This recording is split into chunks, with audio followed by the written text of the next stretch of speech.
Hola, buen día. Nosotros somos el equipo de antihistamínicos y estamos conformados por Emanuel Herrera Martínez, Lisbeth Michelle Muñoz Méndez, Paola Michelle Ramírez Zamudio, Aranza Solís Valle y un servidor, Roberto Gutiérrez Ruiz. Para comenzar, debemos saber qué es la histamina. Y bueno, la histamina es una amina biológica muy importante, la cual es sintetizada y almacenada por mastocitos y basófilos. Dentro de sus funciones más importantes se encuentra la intervención que ésta hace en la secreción hacia el estómago, también que funciona como un neurotransmisor en el sistema nervioso central y en procesos patológicos, ya que ésta se libera durante la inflamación y durante reacciones alérgicas. Bueno, la histamina se encuentra almacenada en gránulos dentro de mastocitos y se libera cuando se produce una reacción alérgica. Y cuando esto ocurre en un primer contacto, los alérgenos estimularán la producción de inmunoglobulinas E por los linfocitos B. Para la histamina tenemos 4 tipos de receptores. El primero, que es receptor H, y se localiza en el músculo liso de vías respiratorias, en aparato gastrointestinal, genitourinario, cardiovascular y médula suprarrenal.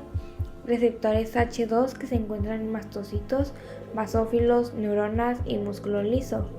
Receptores H3, localizados en el sistema nervioso central y en terminaciones nerviosas periféricas. Y también es considerado un autorreceptor presináptico que inhibe la síntesis y liberación de histamina. Y por último, el receptor H4, que se encuentra en los tejidos linfoides. Ahora empezaremos a ver la farmacodinámica de los antihistamínicos. Bueno, los antihistamínicos de receptores H1 neutros y agonistas inversos pueden disminuir o minimizar la acción de la histamina por la unión competitiva reversible de los receptores H1. Y bueno, se ha demostrado que algunos son agonistas inversos y es posible que actúen por medio de este mecanismo. Y bueno, un punto importante a resaltar es que los antihistamínicos de la primera generación tienen muchas más acciones para poder bloquear los efectos de la histamina. Uno de los primeros puntos a hablar, de los que hablaremos será de la sedación.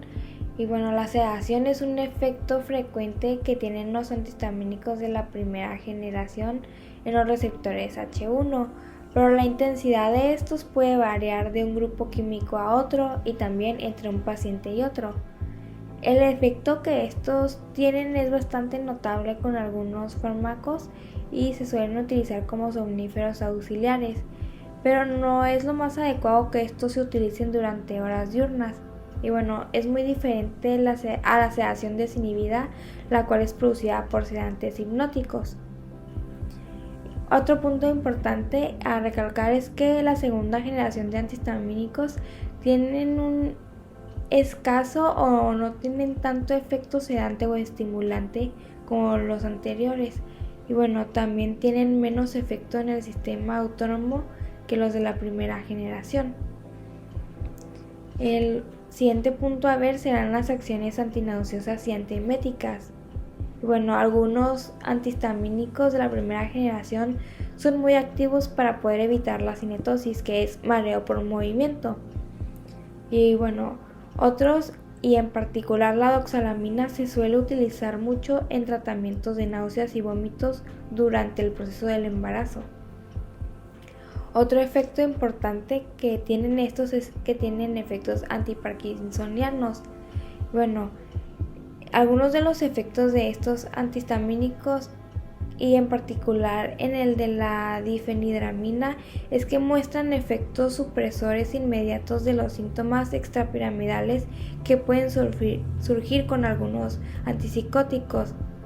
Y bueno, estos se administran por vía parenteral contra las reacciones distónicas agudas que tienen los antipsicóticos. Otras acciones que estos tienen son acciones anticolinoceptoras.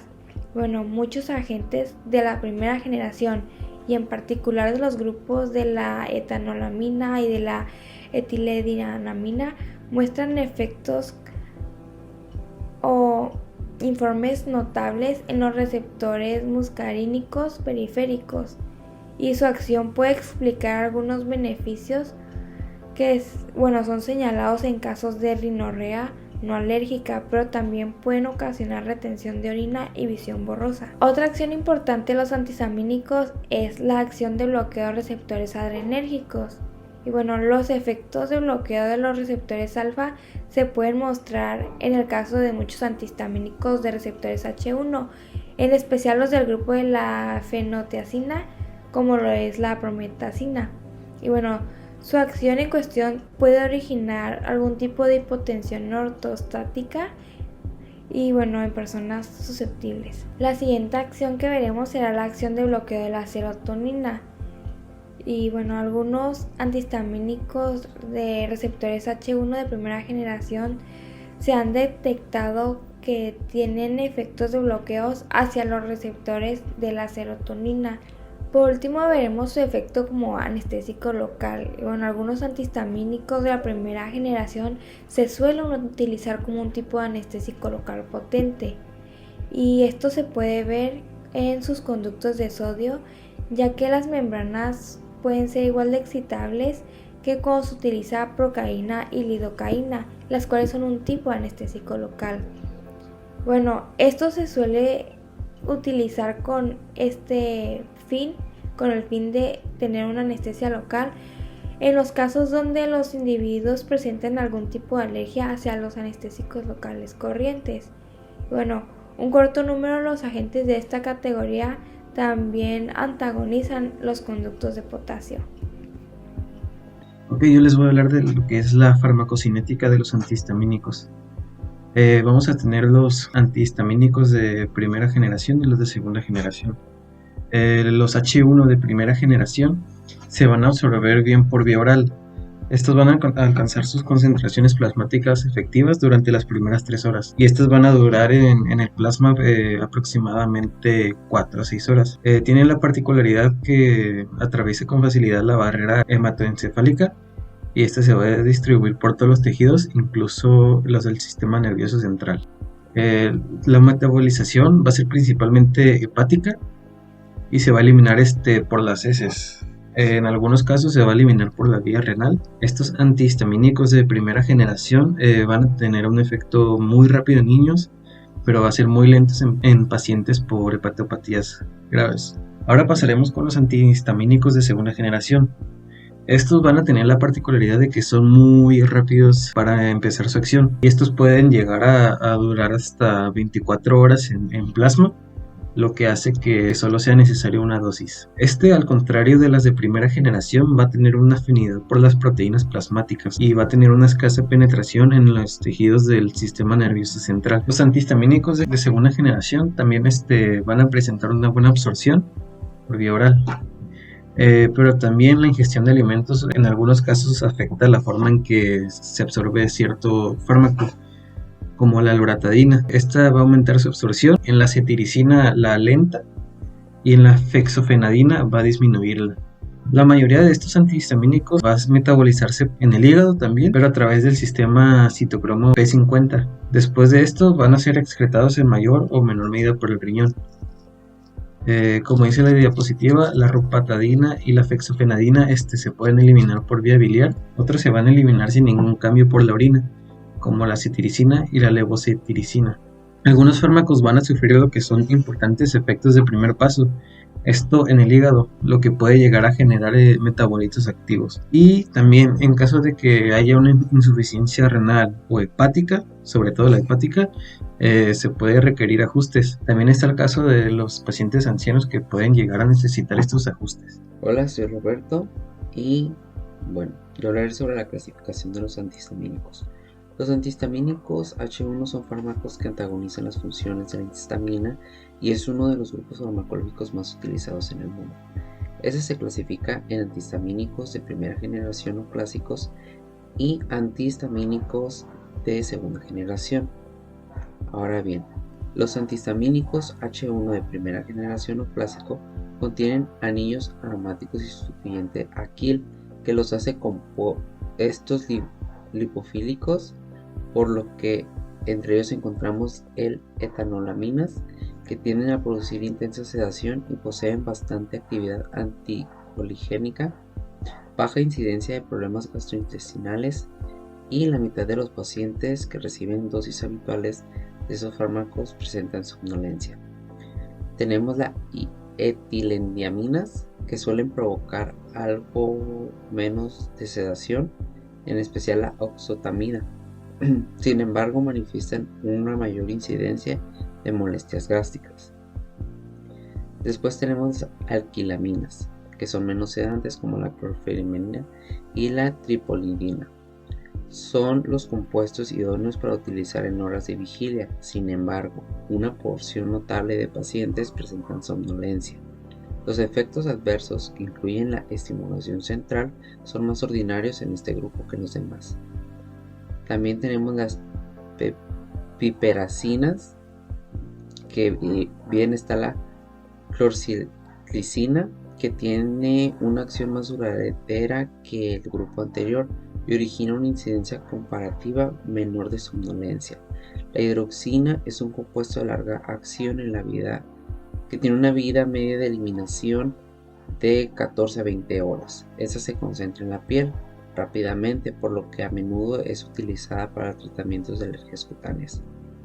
Está la fenotiacinas, que casi todos los compuestos correspondientes a este grupo son antagonistas de receptores H1 y también poseen notables actividad anticolinérgicas. Y por último tenemos las piperidinas, que poseen una duración de acción más prolongada que los grupos anteriores. La dosificación necesaria para poder obtener un resultado satisfactorio es menor que en otros grupos, por lo que también disminuyen los efectos secundarios.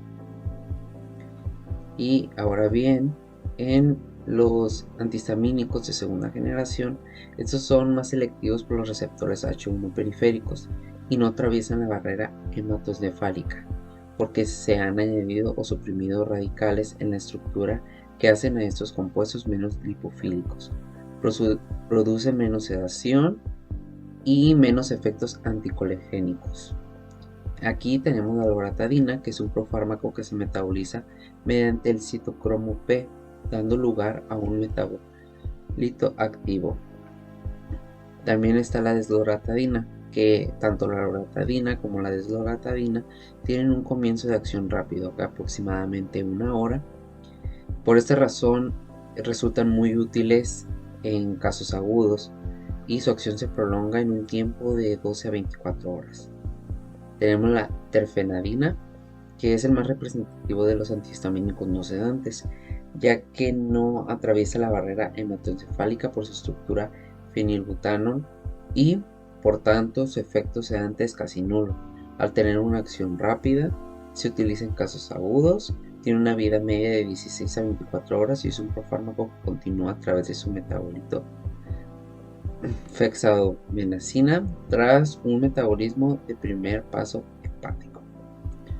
Está la evastina, que es una molécula prácticamente igual a la terfenadina. También es un profármaco que sufre metabolismo de primer paso hepático a través del sistema citocromo P y que actúa a través de su metabolito carboxilado carevastina con una vida media de aproximadamente 10 horas. Y por último tenemos la fexofenadina, que es un metabolito ácido de la terfenadina que actúa selectivamente sobre los receptores H1 sin afectarse los receptores anticolinérgicos ni alfa-1 adrenérgicos. Ofrece una alternativa a la terfenadina.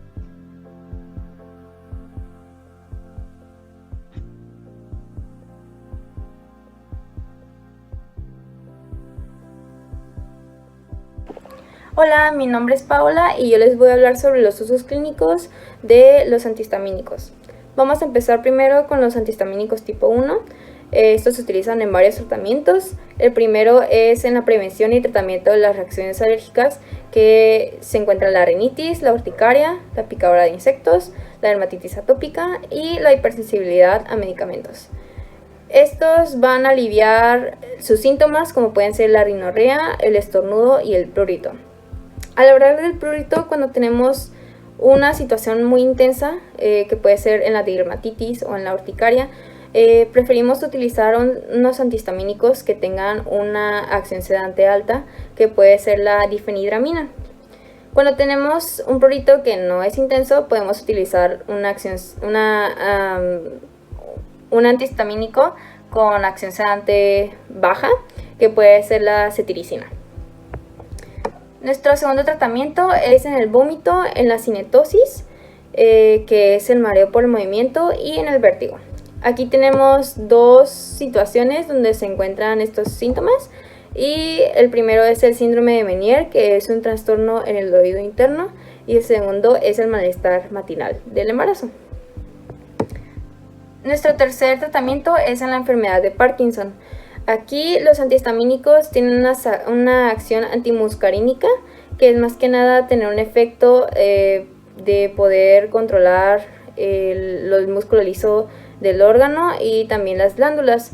Esto puede mejorar mucho en los síntomas de estos pacientes, que puede ser, por ejemplo, en la cialorrea, que es la producción excesiva de la saliva. Y nuestro cuarto tratamiento es cuando se desea obtener un efecto sedante fuerte en la premedicación anestésica, y en este tratamiento se utilizan más que nada la difenhidramina y la prometacina. Nuestro quinto tratamiento es el tratamiento hacia el insomnio, que se utiliza la doxilamina por su propiedad hipnótica. Continuamos con los antihistamínicos tipo 2. Aquí se utilizan en los tratamientos de úlcera péptica, ya que reducen la acidez gástrica por bloquear las acciones de los receptores de la histamina 2. Gracias a esto son muy eficaces en los síntomas durante los episodios agudos, y también contribuyen mucho a la curación de estas úlceras por reducir los niveles de estos ácidos y la pepsina, que pues sabemos que son agresores a la mucosa. Nuestro segundo tratamiento es en el síndrome de Zollinger-Ellison. Aquí se padece una hipersecreción de ácido, que es a partir de un tumor que secreta gastrina. Ese tumor se puede encontrar en el páncreas, y más que nada los antihistamínicos van a controlar o van a mejorar estos síntomas. Nuestro tercer tratamiento es en la mastocitis sistémica, que es la acumulación de cantidades excesivas de mastocitos en el cuerpo, y también la leucemia basofílica, en la que se presenta altas concentraciones de histamina en la sangre. Aquí los síntomas, que son mediados por los receptores de la histamina tipo 2, se controlan adecuadamente por estos antihistamínicos. Por último, tenemos a los antihistamínicos tipo 3. Aquí van a servir mucho en los tratamientos de trastornos vestibulares que se encuentran en el oído interno, y también en el vértigo. Buenas tardes, mi nombre es Michelle Muñoz y hoy estoy hablando sobre los efectos adversos y las interacciones de los antihistamínicos H1 clásicos. La reacción adversa más frecuente de los antihistamínicos H1 clásicos, primeramente, es la sedación. Esta se puede producir de ligera somnolencia hasta un sueño profundo, y esto varía dependiendo del individuo y también del fármaco que se dé en el grupo mencionado.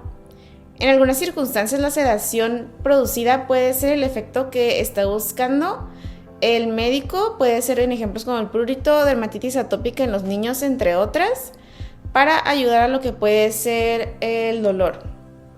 Otras reacciones adversas relacionadas con su acción sobre el sistema nervioso central son el cansancio, la debilidad, la ataxia, que es falta de coordinación, hiporreflexia, que es disminución de las respuestas reflejas, vértigo, diplopia, que es la percepción de dos imágenes de un único objeto, visión borrosa, euforia, nerviosismo e insomnio, esto más frecuente en niños. Ahora, por su acción sobre los receptores serotoninérgicos, el efecto que se da es el aumento del apetito, y debido al bloqueo colinérgico, los fármacos pueden producir sequedad de boca, nariz y garganta, midriasis, que es la dilatación de las pupilas, retención urinaria y disuria. Las principales reacciones adversas son la anorexia, el vómito, náuseas, molestias epigástricas y estreñimiento o diarrea.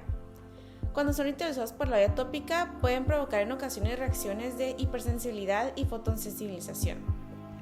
Ahora tenemos los antihistamínicos H1 de segunda generación. Estos son menos sedantes que los clásicos, aunque ninguno está completamente libre de ese efecto adverso, sobre todo si se emplean en dosis elevadas. El efecto adverso más importante descrito se produce en el aparato cardiovascular. Cuando hay terfenadina, este se puede prolongar el intervalo QT en el electrocardiograma, ya que bloquea los canales ventriculares de potasio, produciendo un retraso en la repolarización ventricular. Esto puede originar arritmias, hipotensión, discinesia, paro cardíaco e incluso la muerte. Mencionando de nuevo las reacciones adversas de los antihistamínicos, las más importantes de los H1 clásicos son sedación, sequedad de boca, nariz y garganta, midriasis, retención urinaria y disuria. Y las reacciones adversas de los antihistamínicos H1 de segunda generación es la prolongación del intervalo QT y las arritmias en presencia de terfenadina. Y bien, esto ha sido todo de nuestra parte. Agradecemos su atención. Buen día.